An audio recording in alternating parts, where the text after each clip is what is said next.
Zdravím, máme tu ďalšie video a moje meno je Bianka a hovorím to zvyčajne za to, že máme ešte jednu vaječnú dvojičku a zvyčajne máme poznámky, že neviete, ktorá je ktorá, keď sme úplne iné a ja hlavne som potetovaná, ale hlasy máme úplne rovnaké, takže chápem, že to môže byť také metúce. Každopádne, pripravila som si pre vás video, ktoré chcem hrozne moc natočiť a myslím si, že mám vám čo k tomu povedať. A neviem úplne, ako ho nazvem. Je to niečo typu buď tvoja najlepšia verzia, zároveň to, čo vám k tomu odporúčam, zároveň zaraď toto do svojho života a sleduj zmeny, daj sa do svojej bubliny. Neviem úplne, ako to video nazvem, ale bude to mať nejaký takúto tému. Takže áno. Takže toto video je...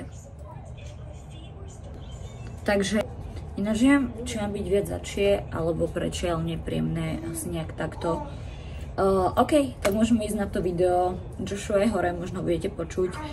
A Nasia je hore tiež, predtým som natáčala, keď spali. Teraz mi to úplne nevyšlo, je ešte dosť skoro. Takže môžeme ísť na to video. Toto sú veci, ktoré vám ja odporúčam a sledujte zmeny vo vašom živote. Prvé by som začala asi takým všeobecným a budeme to viac a viac akoby rozoberať a pridávať. Nemám to úplne premyslené, budem proste hovoriť. Takže začala by som asi tým, že sa dajte do svojej bubliny. To znamená, že všetko, čo vás neposúva ďalej, dajte bokom. Či sú to ľudia, či sú to nejaké party, kluby, jednoducho všetko, čo vás neposúva ďalej, dajte vyslovene preč, proste cold turkey. To znamená, že v žiadnom prípade sa toho nechytíte a nepôjdete naspäť. A je to ako keby taká, že ťažšia technika, ako niečo odrezať, ale zase je funkčná. Takže odporúčam vám, odporúčam, zbavte sa toho nepotrebného. Napíšte si veci, ktoré cítite alebo viete, že vás vnútorne zaťažujú, ale nepotrebujete to. A hlavne viete, že to naozaj nepotrebujete v tom živote. Takže napíšte si zoznam, čo potrebujete odstrihnúť z toho života. Každého zoznam bude iný. Napríklad ja som mala okolo seba veľmi veľa ľudí, ktorí jednoducho boli pri mne, ktorí ma psychicky len veľmi ničili, ponižovali, urážali. A teraz nám proste v okruhu 2 ľudí, maximálne 3, a ten rozdiel je proste vidieť. Je to úplne vidieť, je to aj vidieť na mojej psychike.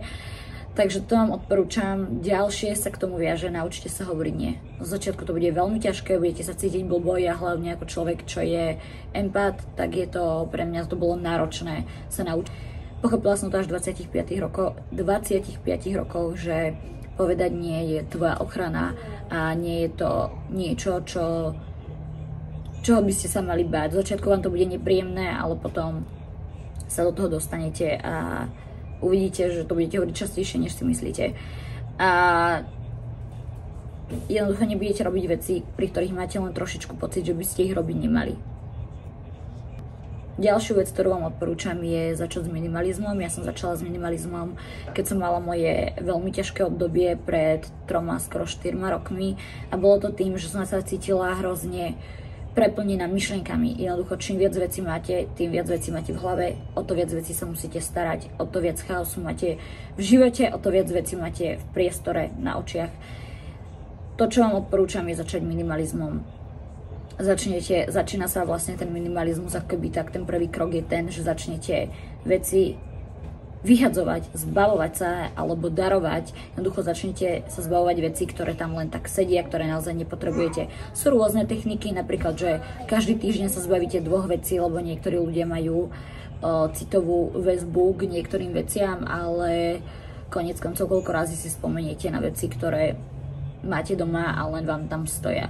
Začnite vyhadzovať, najlepšie to niekomu podarovať, lebo už je odpadu veľa, zbavovať sa tých vecí a uvidíte, ak vám začne byť psychicky ľahšie a ľahšie. Samozrejme, toto nie je pre každého, ale myslím si, že keď začnete, tak pochopíte, o čom hovorím.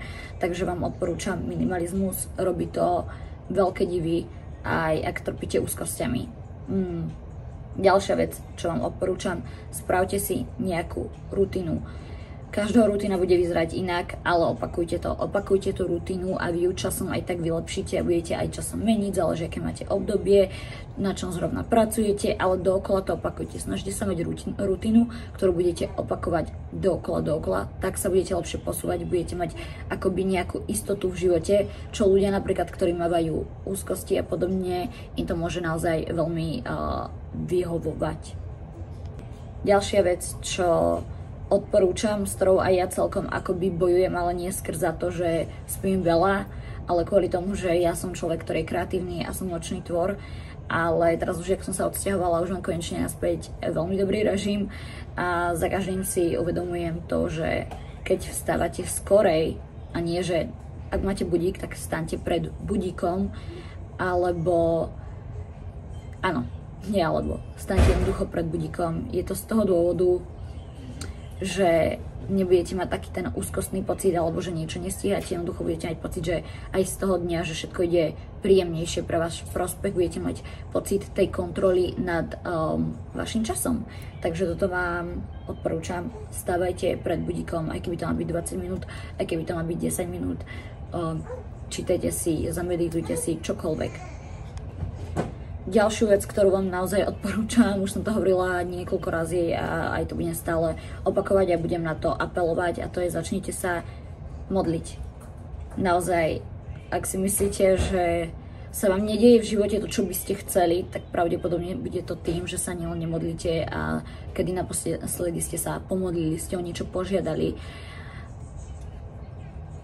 To odpoveď viete vy. Takže ja vám radím, začnite sa modliť, začnite žiadať Boha, zdroj, vesmír o to, čo chcete.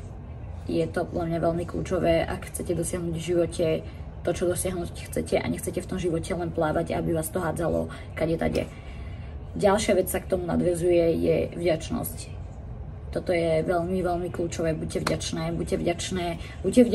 aj keď ste v bode a v živote, kde by zrovna nechcete, a určite nájdete minimálne 5 vecí, 10 vecí, za ktoré môžete byť vďačné.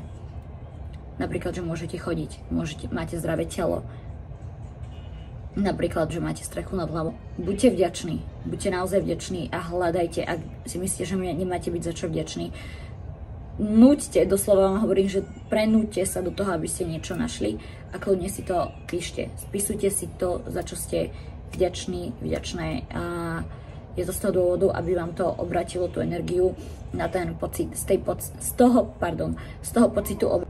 Toto môže pre vás znieť, čo vám poviem, že Bianka, obviously, ale myslím to zo srdca a úplne,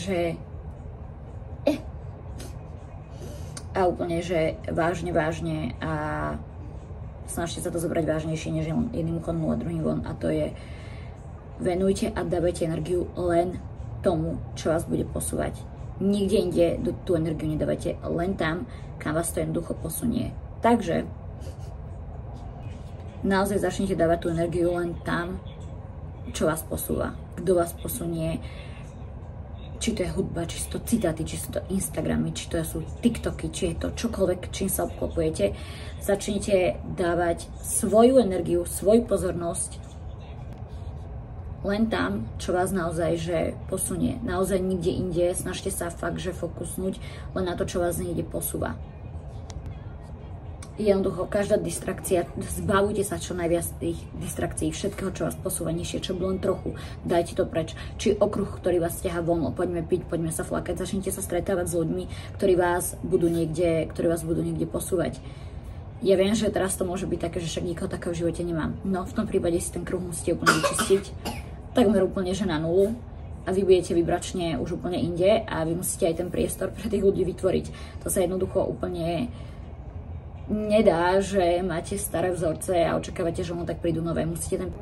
Napríklad som začala hovoriť o vortexe, takže keď viete, ako silno vás ten vortex posunie, napríklad z tých mojich videí, tak sa začnite venovať tomu, začnite dávať pozornosť tam. Ja viem, že to je také, že obviously Bianka, keď sa budem venovať len tomu, čomu chcem dať pozornosť, ale vy jednoducho, keď mi píšete niektoré správy, tak kúkam, že vy tú pozornosť dávate, vy tú pozornosť